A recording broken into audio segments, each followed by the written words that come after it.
Aujourd'hui, j'aimerais vous parler d'un miracle que réalise Jésus dans l'évangile de Jean au chapitre 9, où un aveugle de naissance vient le voir, espérant retrouver la vue. Et Jésus va réagir d'une façon assez étonnante. Il va cracher par terre, avec sa salive et la terre, il va faire de la boue, et cette boue, il va l'appliquer sur les yeux de l'aveugle, puis il va lui demander d'aller se laver, et quand il sort de l'eau, il a retrouvé la vue. Ce miracle est assez étonnant et assez peu ragoûtant aussi, disons-le, mais il a plusieurs interprétations assez intéressantes. L'une d'elles est que la terre que mélange Jésus représente les événements de notre vie, ces événements que Dieu permet. Et ces événements sont parfois heureux, dans ce cas-là c'est facile de les accepter et d'y mettre un sens, mais ils sont aussi parfois malheureux, et alors là ils sont plus obscurs, on a du mal à les accepter, on a du mal à les comprendre. On se dit mais Dieu, pourquoi tu permets tel événement, pourquoi tu permets que tel proche est mort, pourquoi tu permets que j'ai cette maladie? Et donc Dieu nous invite à essayer d'accepter ces événements, mais cependant juste regarder les événements qui nous arrivent, c'est assez stérile. Voilà, ces événements en eux-mêmes sont stériles. On ne peut pas en faire grand-chose, on a du mal à y mettre un sens seul. Et pour cela, pour y mettre un sens, Dieu nous donne un moyen concret, heureusement, qui est sa parole.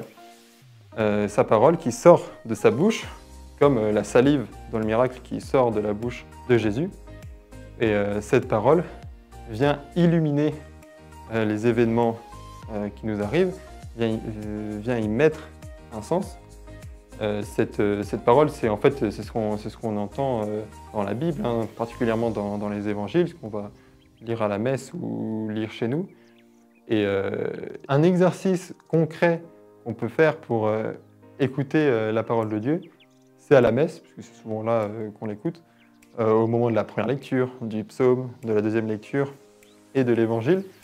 C'est vraiment de l'écouter en nous disant « Mais Seigneur, qu'est-ce que tu as à me dire aujourd'hui ?»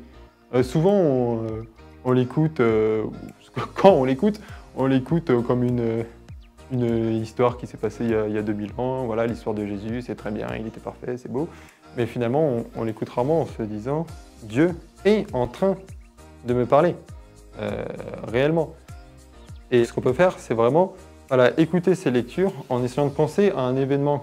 Quand il nous est arrivé un événement qu'on a du mal à comprendre, donc, comme on vient de dire, la parole met en lumière les événements. Donc, on peut vraiment penser à un événement un peu obscur, sur lequel on a du mal à mettre un sens, et à écouter la parole en se disant, mais voilà, Seigneur, aujourd'hui, que veux-tu me dire? Comment tu veux mettre en lumière cet événement? Quel sens il a? Et vous allez voir, j'en ai moi-même fait l'expérience, que c'est fou, ça prend tout de suite un sens. Il y a toujours une phrase, une parole, un petit truc qui va se dire « Ah, ça rejoint cette difficulté que j'avais à comprendre ». Et on voit vraiment que Dieu nous parle à travers cette parole, si on y est attentif, puisque bon, parfois on a l'esprit ailleurs. Puis surtout, il faut savoir aussi l'accepter avec humilité, puisqu'il y a des paroles parfois un peu dures.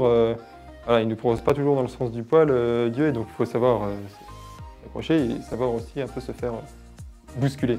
Et si on fait réellement cet exercice, on peut alors faire l'expérience de l'aveugle-né et retrouver la vue sur nos événements obscurs.